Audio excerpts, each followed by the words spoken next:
ఇప్పుడు jet speed తో నడిపించేలా మార్పులు చేస్తున్నారు. ఆ మధ్య విపత్తుల నిర్వహణ స్థానంలో ఉన్న disaster response and assets monitoring protection హైడ్రాకు చెరువుల పరిరక్షణ అప్పచెప్పగా అది సక్సెస్ఫుల్ గా దూసుకెళ్తోంది. ఇప్పుడు తాజాగా మరో నిర్ణయం తీసుకొని శభాష్ అనిపించుకున్నారు సీఎం రేవంత్.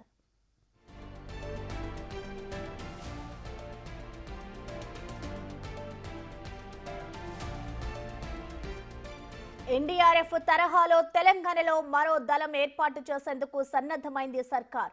రాష్ట్ర అగ్నిమాపక శాఖ ఆధ్వర్యంలో 2000 మందిలో సరికొత్త టీం ని రెడీ చేసింది. ఇంతకు ముందు ఫైర్ ఇంజన్ సిబ్బంది అంటే కేవలం అగ్ని ప్రమాదం జరిగినప్పుడు వచ్చేవారు. కానీ ఇప్పుడు వచ్చే ఎన్డీఆర్ఎఫ్ సిబ్బంది వాహనాల కింద ఇరుక్కుపోయి నరకం అనుభవించే వాళ్ళను సేవ్ చేస్తోంది. శిథిలాల కింద ఇరుక్కున్న బాధితులకు చేయూతనందిస్తోంది. ఒక్క ముక్కలో చెప్పాలంటే యాక్సిడెంట్ నుంచి భూకంపం లాంటి విపత్తులు ఏం వచ్చినా హై స్పీడ్ తో ల్యాండ్ అవ్వనుంది ఎన్డీఆర్ఎఫ్ బృందం.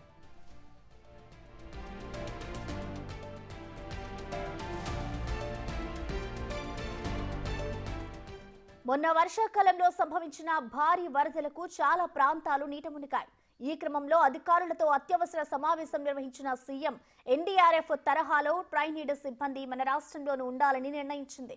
ఈ మేరకు సిబ్బందికి శిక్షణ, అగ్నిమాపక శాఖను ఆధునీకరించేందుకు రాష్ట్ర ప్రభుత్వం 35.03 కోట్లు గత అక్టోబర్లో మంజూరు చేసింది. ఈ నిధులతో కొత్త అగ్నిమాపక వాహనాలు, అధునాతన పరికరాలు కొనుగోలు చేయడంతో పాటు రాష్ట్ర వ్యాప్తంగా ఉన్న 137 అగ్నిమాపక కేంద్రాల పరిధిలో పనిచేస్తున్న 1000 మంది సిబ్బందికి ఎన్డీఆర్ఎఫ్ తరహాలో శిక్షణ ఇప్పించాలని అధికారులు నిర్ణయించారు.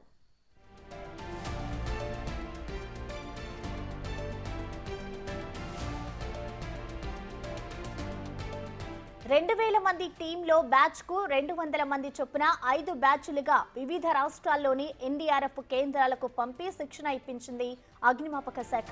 అంతేకాదు రాష్ట్రంలోని అన్ని అగ్నిమాపక కేంద్రాలు ఇకపై టీజీఎస్డీఆర్ఎఫ్ స్టేషన్లుగా అప్గ్రేడ్ అయ్యాయి. సో ఇప్పటి నుంచి రాష్ట్రంలో ఎలాంటి విపత్తు సంభవించినా ఎన్డీఆర్ఎఫ్ రంగంలోకి దిగబోతోందన్నమాట.